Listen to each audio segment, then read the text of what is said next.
How to private your Instagram following list. Hello everyone, I am Vishaka and welcome to our channel. Now let's get right into the tutorial. Firstly, go ahead and open the Instagram application on your device and make sure you are signed in. Now, tap on your profile icon on the bottom right of your screen and then tap on the three lines on the top right of your screen. Further, scroll down and under the Who Can See Your Content tab, you will see the Account Privacy option.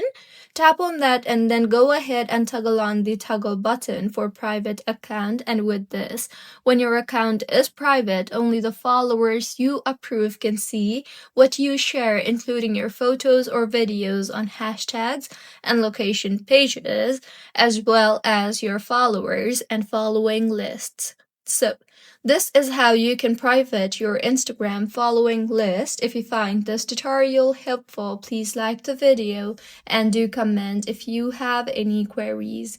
Also, do subscribe to our channel for more helpful tutorials like this. See you on the next one.